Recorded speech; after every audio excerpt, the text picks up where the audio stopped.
I call the member for Indi. My question is to the Minister for Defence.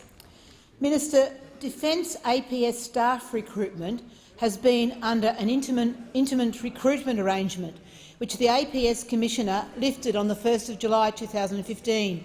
However, many Defence APS vacancies still exist in defence establishments in my electorate. Can the Minister please tell the House what the position is regarding filling these, particularly in regional defence establishments? The member for Jellybrand is warned. The Minister for Defence.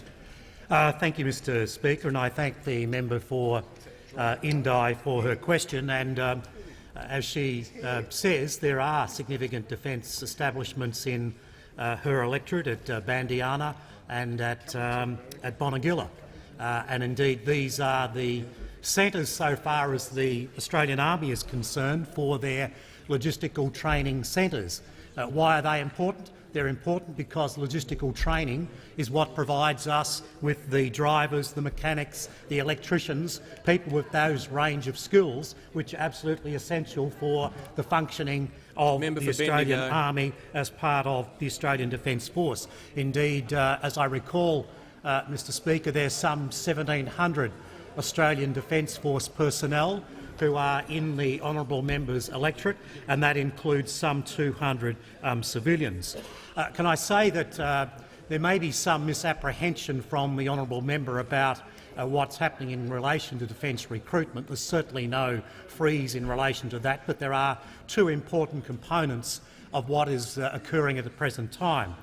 The first is that the first principles review, which was provided to the government, a review which included as members of the review team Mr David Peever, former Senator Robert Hill, former Labor Finance Minister Lindsay Tanner, former retired General Peter Lay and one of Australia's leading shipbuilders, Jim McDowell.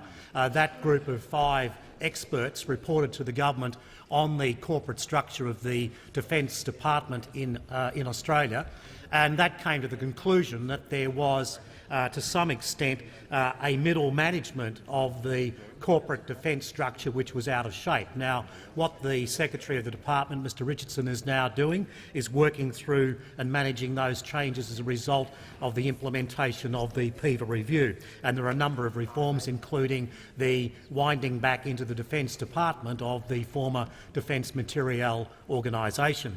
But secondly, in the forthcoming Defence White Paper, there will actually be a range of new employment opportunities, because one of the things that's clear in terms of having a capable defence force in the future is that we have what are called the enablers, that is the cyberspace, the surveillance, the communications, things like that, and that will call upon a new range of skills which will be needed by the Defence Force over the coming years and the coming decades. So yes, there's some stabilisation of the employment trends in defence at the present time. Yes, it's important to ensure that places like Bonegilla and Bandiana continue to have the Defence Force personnel which are required, and we're committed to that. And yes, there will be a new range of jobs and opportunities for members of the Australian Defence Force in coming years.